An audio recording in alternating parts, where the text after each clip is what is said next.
Okay, so this morning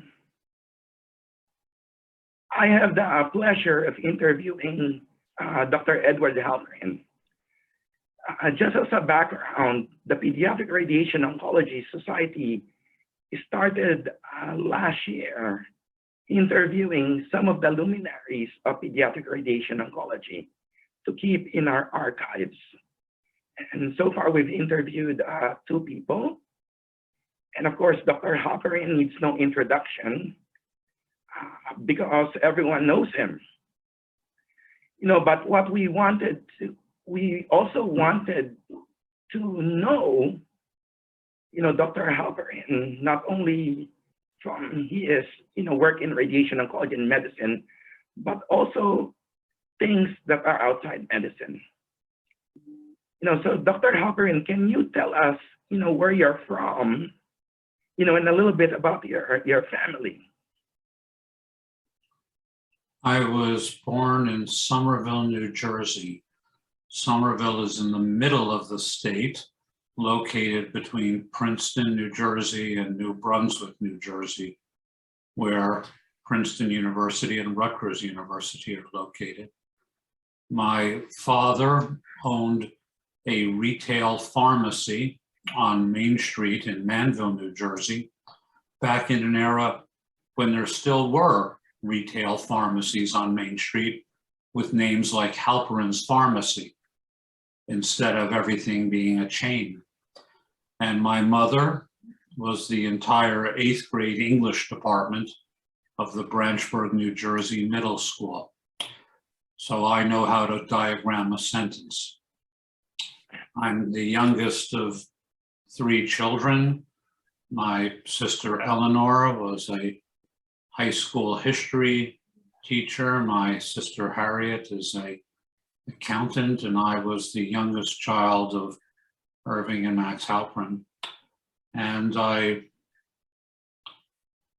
was brought home from the hospital to the house in which I was raised. My parents had one home, one address, never moved, and I had a very stable childhood and graduated from the public schools of Somerville, New Jersey. Of course, I was a child of the 1950s and 1960s, so I grew up in an era of President Eisenhower and Kennedy and Johnson, the Vietnam War, the Civil Rights Movement, the space race, the assassination of John Kennedy, Martin Luther King, and Robert Kennedy. And by the time I finished high school, the overwhelming concern was, were we going to be drafted and were we going to be sent to die in the war in Vietnam? And that very much colored my adolescence and college time. If you'd like, I can take you through college and school, or we can stop there. Yeah, go ahead. Yeah, talk about college. When I finished high school, I had aspirations that I wanted to grow up to be my uncle Nathan. My uncle was the senior justice of the New Jersey Supreme Court, and he had gone to the Wharton School of the University of Pennsylvania for college and Harvard Law School. And that seemed like a good pathway for me. So I went to college at the Wharton School of Finance and Commerce of the University of Pennsylvania, the oldest collegiate school of business and the first business school of the Ivy League. And I arrived as a 17-year-old and said I was going to be an economics major. And I never changed. I was an economics major and got a Bachelor of Science in Economics from the Wharton School in 1975. I ended up not getting drafted because President Nixon had abolished the draft and changed it to a lottery. And my year, when I was 18, was the first year of the lottery.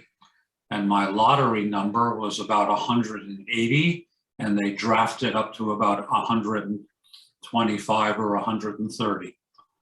So I spent my teenage and 20s as draft classification 1H, 1 on hold, H for being on hold as opposed to 1A if you were going to get sent off to Vietnam.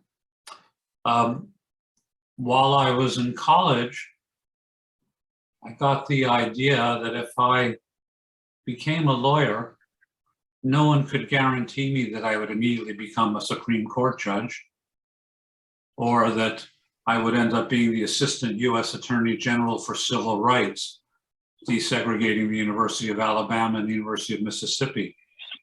I thought I might end up having to do parking tickets, divorces, and house closings.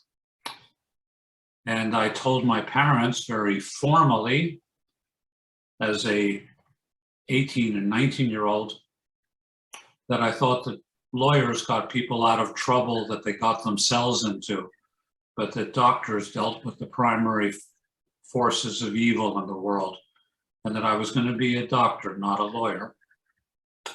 And my mother asked if I was going to drop out of the Wharton School and transfer to the College of Arts and Sciences, and I assured her that I would not.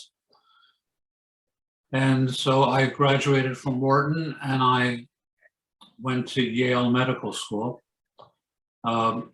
Yale was a very unusual curriculum. In the 1920s, Yale had abolished grades. And so I went to 4 years of medical school and received no grades. Yale had two things which were unusual. You only got evaluations in prose, not A, B, C, D, or 1, 2, 3, 4. So my entire medical school transcript consists of paragraphs. Mr. Halperin attended biochemistry and occasionally asked an interesting question. And the other peculiarity of Yale Medical School was that you could not get an MD without writing and defending a thesis. And I wrote my thesis on the appropriate management of cystinuria, an inherited disease of amino acid transport, which causes kidney stones and protein malabsorption of the gut. And my thesis advisors were Samuel Thier and Leon Rosenberg. Thier, of course, goes on to be president of Brandeis University, physician-in-chief of the Massachusetts General Hospital, and president of the National Academy of Medicine. And Rosenberg becomes dean of Yale Medical School. At that time, they were chair of medicine and chair of human genetics, and they were my two thesis advisors. And I defended my thesis on their behalf. And that got me through college and medical school. So how did you get into radiation oncology? I was the type of medical student who didn't like anything clinically. By the time I was a third-year medical student, there was nothing that seemed to particularly interest me for a clinical specialty. And here is the but. But Yale had a very peculiar system of student advising. There were volunteers, largely in private practice in Connecticut, who volunteered to be the advisors to the medical students. And I was assigned to a private practice psychiatrist from Waterbury, Connecticut, named Erwin Greenberg. Dr. Greenberg was a liaison consultation psychiatrist, the psychiatric consultant to the medical service at Waterbury, Connecticut Hospital. And about once a semester, he would come to New Haven to be attending at the Connecticut Mental Health Center. And he would tell me he was coming to New Haven, and I would walk from my dormitory to the Connecticut Mental Health Center, and he and I would put 2 nickels in the vending machine and get 2 cups of hot tea. And he would ask me how life was going. So as a first semester medical student, how are things going, Mr. Halperin? Embryology is really hard, Dr. Greenberg. What do you recommend? Study, it's really important. Second semester, how are things going, Mr. Halperin? Gee, that gross anatomy is really tough, Dr. Greenberg. What do you advise? You need to study, it's really important.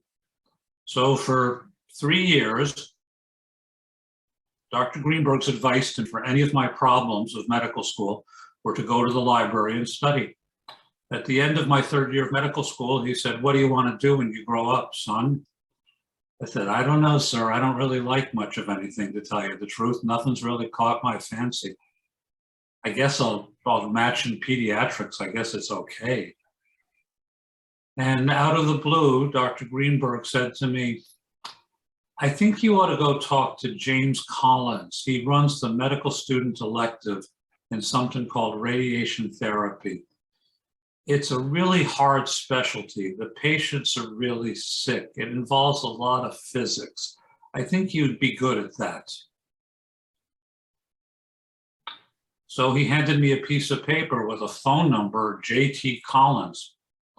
And I called the number, and Dr. Collins treated me like I was royalty because no medical student had ever signed up for an elective in radiation therapy at Yale Medical School. And he walked me all over the department and introduced me to the chairman, James J. Fisher. And all I want to do was sign a piece of paper to take an elective. And I thought, this is really strange. But they're like making a big deal because they've never had a medical student. And so I took a 2-week elective at the end of my 3rd year, and then I took another 2 weeks later over the summer, and that's how I became a radiation oncologist. And I suppose, Arnold, if you think about that story, it is extraordinarily bizarre.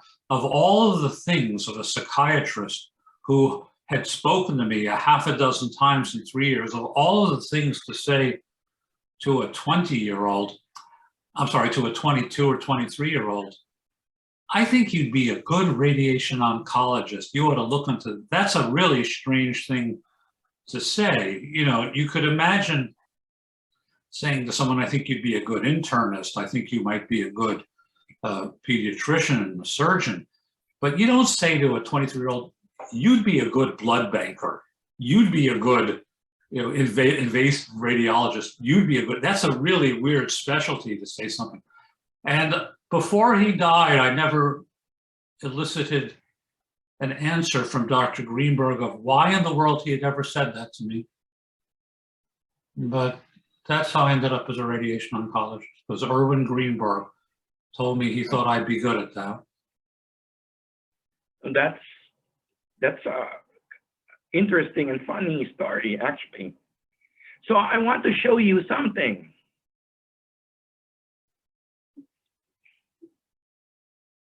Yeah. So when I was a medical student, I was fascinated with this book. It was in the library. And I would actually borrow this book multiple times until I just decided to buy one of my own. And this book is really a landmark, work. And it's basically the Bible of pediatric radiation oncology. And different organizations have labeled it as a must-have, for residents. So can you tell us, what went on for you to develop this book, with your colleagues? I was an intern in internal medicine at Stanford University. And then I was a resident in radiation oncology at the Massachusetts General Hospital. And the chair of radiation oncology was Herman Soot of blessed memory, who just passed away. And the pediatric radiation oncologist at the Massachusetts General Hospital was Rita Marie Lingood. And the routine at the Mass General was that the residents of the Harvard Joint Center had the option of rotating at Mass General so they could do head and neck radiotherapy at the Massachusetts Eye and Ear Institute with C.C. Wang. And if you wished, as a Mass General resident, you could do a pediatrics rotation at Boston Children's Hospital with J. Robert Cassidy. Dr. Lingood and Dr. Cassidy had very different approaches to pediatric radiotherapy. Dr. Cassidy was much more aggressive in recommending radiation than Dr. Lingood, and had different views on the indications. Now, Arnold, as a resident in 1980 to 1983, what were the textbooks of pediatric radiation oncology? In the first edition of Fletcher's textbook, there was one chapter on pediatrics by I.G. Williams, Ivor Williams of the St. Bartholomew's Hospital of London. And then there was a second chapter by Nora Duvara Tapley on how to treat retinoblastoma. There was also a pediatric oncology book by Watrau Suto of MD Anderson, and there was a respected pediatric radiation oncologist at the University of California, San Francisco, William Wara, and Dr. Danju at the Children's Hospital of Philadelphia, and Niels Plowman at the Hospital for Sick Children in London. So there was not much of anything in the way of textbooks as far as pediatric radiotherapy. There was nothing. There were the chapters I just described to you. I do not remember there being any chapter in Moss and Brand. I do not remember there being anything in Patterson and Russell's textbook from England. And there may have been a paragraph in Milford Schultz's textbook of radiotherapy. But as residents, we relied on Fletcher's book, which at the time I was a resident had a blue binding, and Moss and Brand. So there was nothing. You could read the chapters in one night.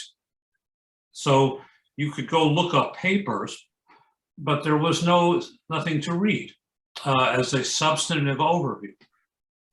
I recognized that by the time I was 26 or 27. And I had developed a peculiar habit. I used to run up long distance phone bills all the time. Of course, there were no cell phones then. So if you wanted to make a long distance call, you had to get permission from the hospital. They gave you a code number and you could sit there and call. And I would phone all over the United States and Canada to get opinions about my pediatric patients for Dr. Lingood. I talked to people all over the place. I would make cold phone calls. Sir, you have no idea who I am. My name is Edward Halperin. I'm a resident at the Massachusetts General Hospital. I have an 8-year-old. May I please ask your opinion about the case? So I start compiling information and the earliest bits of clinical experience. I finished my residency in 1983 and I decided I'm going to be a pediatric radiation oncologist. So I'm going to get a job. I have a dream job. I'm going to be the pediatric radiation oncologist in London, the Hospital for Sick Children in Great Ormond Street. They arrange a telephone interview. Dr. Plowman interviews me and offers me the job. My wishes are fulfilled. And I say on the long distance call, the salary, may I ask? Oh, of course, 10,000 pounds. And I say, per? 10,000 pounds, sir, per year. 10,000 pounds a year. I've just been offered the equivalent of 24,000 US dollars per year to move to London. And I see my dreams of a job go out the window. I'm going to make less in London than I'm making as chief resident of Mass General. So now I need a job. I look at a job with Zvi Fuchs in Jerusalem, but he never returns my phone calls or answers my letters. So I take a job at Duke University to become the pediatric radiation oncologist because they fired all the radiation oncologists. And they're going to restock the department. The new chairman is Leonard Prosnitz, and he's prepared to hand pediatrics to me. So it's now 1983, and I get the bright idea there ought to be a book, and I'm going to write it, which is a pretty audacious thing for a 28-year-old. So I start writing outlines. I'm sorry, there's some background noise. It's hard for me to hear. I start writing outlines of what this book's going to look like. And I wrote a sample chapter on how to treat Langerhans cell histiocytosis. That was the first chapter I wrote. And then I took a class, how to write a book and get it published, given by the editor-in-chief of the Duke University Press. And Mr. Rosen taught me all about how to market a book. So I wrote letters to W.B. Saunders and the other major publishing houses saying, I'm going to write a book about pediatric radiation oncology. Here's a list of all the chapters, and here's a sample chapter. And I got a couple of rejection letters back saying, it's a good idea, it's a market niche, but it's too small a market. We don't think we'll sell enough copies to make money. And then I got a letter back from that company you just held up called Raven Press. And they said, we'll publish that book. And so I wrote a proposal that of the roughly 22 chapters, I would write 16 or 17 of the chapters. And I asked Larry Kahn and Nancy Tarbell and Sandy Constein to do the other 5 or 6. And then I went to New York, and if you hold the book up again, you'll look at this funny thing on the cover. What do you see on the cover of the book? Yeah, this one is a child. Yeah. What is that? Yeah, I'm not quite sure. It looks like waves. It looks like waves going through a child, doesn't it? Yeah. Yeah. So I go to the publishing company in Manhattan, and they showed me the mock-up of what you held in your hand. And they show me that picture. And I said, well, where'd that come from? And they took me to a corner office, and there was the guy. He was a young guy, kind of a hippie-looking guy, who was the graphic designer, illustrator for Raven Press. And I said, what is that? And he said, well, man, like I took your book, and I went like this. I kind of flipped through it, and I thought, man, this book's got something to do with kids and x-rays. So I drew that picture. That's a kid with x-rays. And I said, do I have any say about what the cover of the book looks like? And Raven Press says, actually, no, sir. Your contract says we decide what the title is, and we decide what the cover art looks like. So it's up to us, not you. And I said, you mean you could publish this book and call it Sex in the Afternoon on the title and I couldn't stop you? They said, that's right. We decide what the title is, and we decide what the color of the book is, and we decide what the illustration looks like. I said, okay. So that, Arnold, is how the book looks like, what you're holding in your hand. I wrote a book for Raven Press, and I guess that came out around 1987, 88. And that's how we wrote the first edition of the book. I think the most important, perhaps, part of the story is there's a section in the preface that I wrote where I say, my vision for this book is that a resident who sees a child in consult and has to present the case tomorrow morning to the attending should be able to sit down and in one sitting read a chapter in this book and be able to conduct themselves as a reasonably knowledgeable resident the next morning.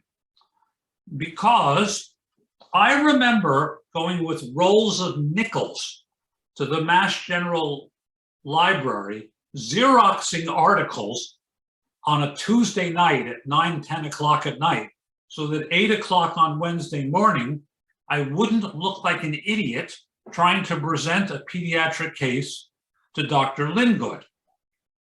And I thought that I could solve that problem by writing a book so that instead of going with a roll of nickels to the library, you could have the book, you could read the chapter, you weren't an expert, but you could conduct yourself as a reasonably knowledgeable resident, presenting the case to the attending the next morning in one sitting. And that's been the vision for the book since, that it's not trying to be the Bible where every single topic is covered, unlike Perez, Brady, Halperin, and Wazer, where it might take you 5 nights to read a chapter. Pediatric radiation oncology was always envisioned as one chapter, one night, one sitting. Okay, I got an idea of how to tackle Wilms tumor. I got an idea of how to tackle neuroblastoma. I got the basic parameters down because they explained it to me. Many years ago, I was a visiting professor at MD Anderson. And at that time, the man who was chief resident said, "Oh, now that I talk to you, I understand your book." "Sir, what do you mean?" "Reading your book sounds like you talking. This book sounds like someone sitting there in a tweed jacket with a pipe in his mouth, sitting there in an easy chair telling you what to do for medulloblastoma. And now that I listen to you talk, this book reads just like you talk." That was my goal, Arnold. That's what I was trying to do.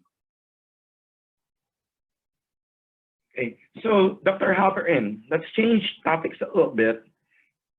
You're the chancellor of New York Medical College and also the CEO. Can you tell us, because this is a little bit different kind of pathway compared to other radiation oncologists, and also you were a former dean at the Dean of Medical School at University of Louisville. Yeah, can you tell us how you got into that, that particular pathway?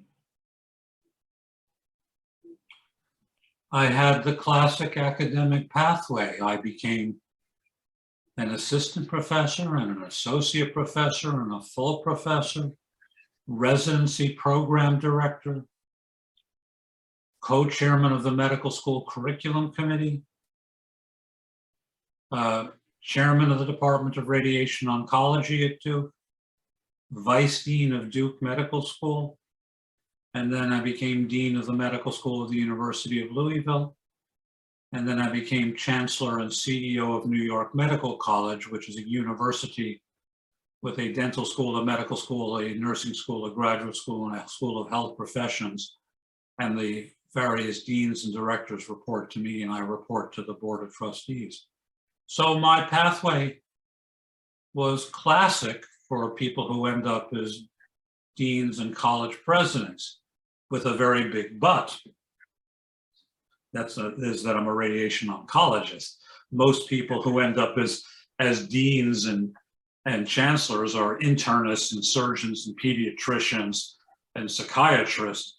I was the third medical school dean who was a radiation oncologist. The first was Samuel Hellman, and the second was Alan Lichter, although Robert Goodman was probably interim dean for a while at the University of Pennsylvania. And then I was the first to be a university president, chancellor, CEO. Although I think now you could make the argument that in the last 2 weeks, Ted DeWeese becoming interim CEO of Johns Hopkins could be now considered the second.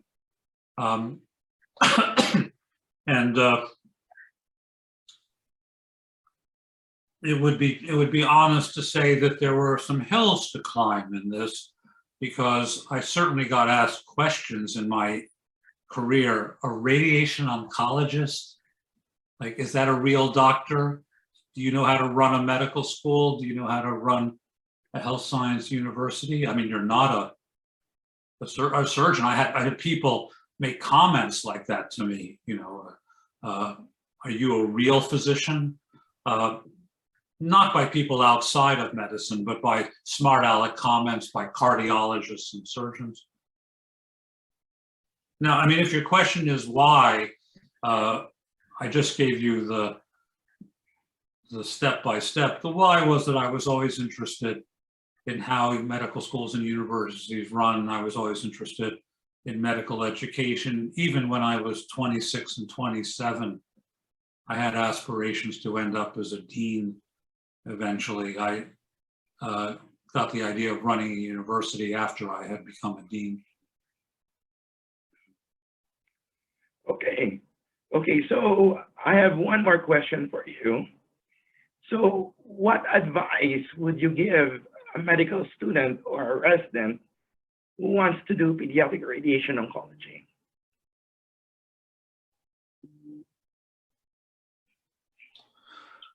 To begin by grappling seriously with the problem of theodicy. Theodicy is a Roman Catholic term, which theos, dicey, the problem of the righteous God, it means in English. It is a philosophical problem which was raised as early as the Greek philosopher Epicurus and the book of Job. If you believe there is an all-powerful, all-merciful, all-knowing God that rules the affairs of the universe, then everything must come from the will of God. And if that is the case, why does God permit the suffering of children? Now, doctors, Arnold, are very good at medicalizing this question. They make rounds and they look at the patients and they say, well, there's an 85-year-old in room 1 with metastatic lung cancer, but he smoked for 40 years. And there's a woman in room 102 with advanced carcinoma of the cervix, but multiple venereal infections, multiple sexual partners, didn't get her pap smears. So they, quote, explain why bad things happen to adults. But you can't do that with a child with a medulloblastoma or acute lymphoblastic leukemia. The child didn't smoke too much, didn't drink too much, isn't obese, and didn't have unsafe sex habits. You can't medicalize it. So some people say, there is no God, it's simply the random event, it just happens. And some people say, oh, well, there's an understanding of God beyond what we can understand. Now, I didn't, come to interview this morning trying to answer a problem that the book of Job couldn't answer, or that Plato, Aristotle, and all the other great thinkers couldn't answer. People have been grappling with the problem of evil for thousands of years. That's what Albert Camus' novel, The Plague, is about. I refuse to believe in a God who allows the suffering of children. But the reason I answered your question that way is, you want to go into this line of work, you better get your head around what your personal response is to the problem of evil. Because if you don't get your head around that, then you'll be paralyzed.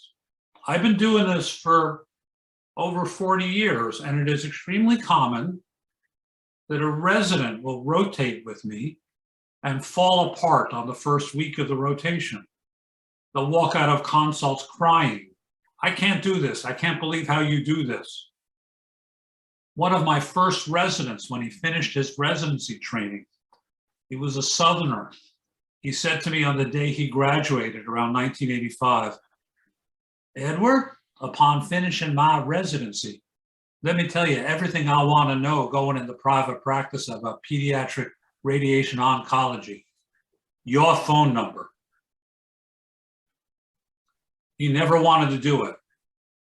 Okay, so Arnold, the answer to your question is, you want to go into this line of work, you better have a working philosophy that allows you to deal with desperately sick little kids, because otherwise you can't do this line of work. you can learn the technology, you can learn the right dose, you can learn a lot of stuff, but you're going to have to do some serious sitting under a tree, whittling and thinking about how you're going to deal with the problem of evil, with the problem of theodicy. In my opinion, that's the first piece of advice for anyone thinking about this line of work. Well, I think that's a very good advice. Okay, well, I think that this should end the interview. Do you have any other things that you want to say?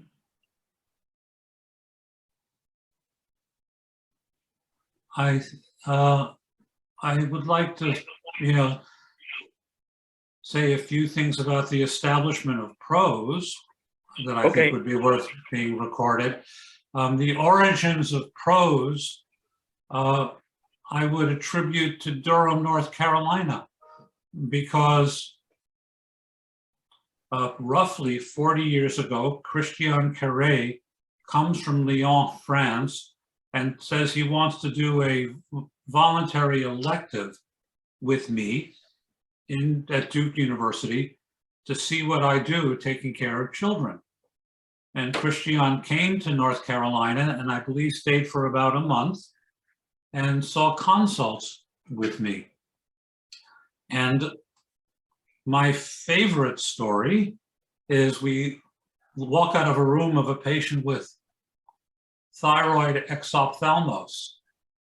And I turned to Christian and said, well, an obvious case of Graves' disease. And Christian says to me, what is Graves' disease? This is an obvious case of Bestow's disease. I said, what's Bestow's disease?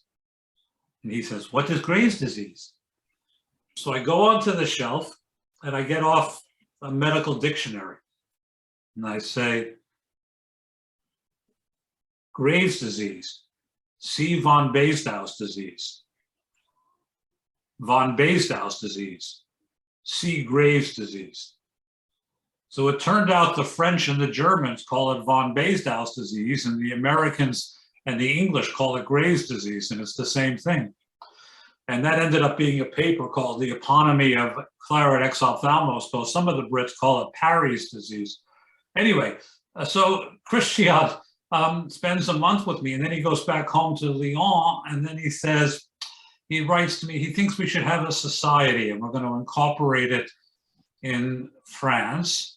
And we all went to a founding meeting, and that's how we created prose. He did almost all the work and set everything up. And a word should be said, Arnold, about kind of the founding mothers and fathers. Audrey Evans, at the age in her mid-90s, standing up and giving lectures, showing the latest work in her laboratory. And I remember looking at Audrey Evans thinking, my God, I hope I can stand up when I'm that age, much less give a lecture with slides. Dr. Danjou, dispensing advice about how one would create a clinical trial for the role of radiotherapy in retinoblastoma based on the experience of the National Wilms Tumor Study. Moody Warham at Johns Hopkins, who was one of the key lights of pediatric radiotherapy. Sarah Donaldson, who went as a resident from Stanford to France to take additional training in pediatric radiotherapy before returning back to Stanford, and Dr. Kaplan and Dr. Bagshaw put her in charge of the service there. Dr. Cassidy, who was at Boston Children's and then went to Arizona. Melvin Teft, a name that doesn't get mentioned enough, but Dr. Teft wrote, the name was on many of the important papers in pediatric radiotherapy. He lived in Boston, but took the train to Providence, Rhode Island. Bob Sagerman, upstate New York, whose name is on some of the important early papers in pediatric radiotherapy. Dr. Wara of UCSF who I mentioned, and a name which doesn't get mentioned much, but really should, Rita Lingood in Boston, who didn't spend time publishing papers, but was the pediatric radiotherapist. The people who put a lot of work into the initial development of anesthesia for pediatric radiotherapy. Remember, Arnold, when I was a resident, the textbook said, swaddle this baby and they will go off to sleep. And even when I was a resident, I thought, that is nonsense of the first order. That's torture. Wrap a kid up in a blanket and think they'll go off to sleep while you're irradiating them. But remember, they used to treat retinoblastoma 300 per fraction, Monday, Wednesday, Friday. Why? Because the anesthesia was so complicated. So you were going to cause a higher incidence of late effects from big doses per fraction, quote, because the anesthesia was so complicated. And the people who wrote the early papers, Dr. Fortney, Dr. Schulman,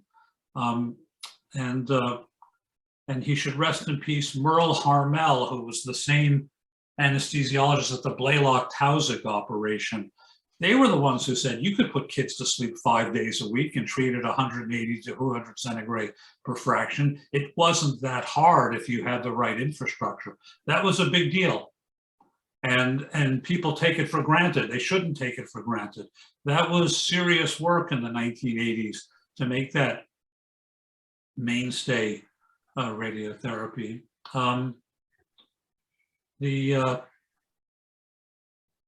Well, those are some words that I would add that ought to be on the record, Arnold. Thank you for offering me to do that. Okay, well, thank you very much, Dr. Halperin. It's a pleasure interviewing you.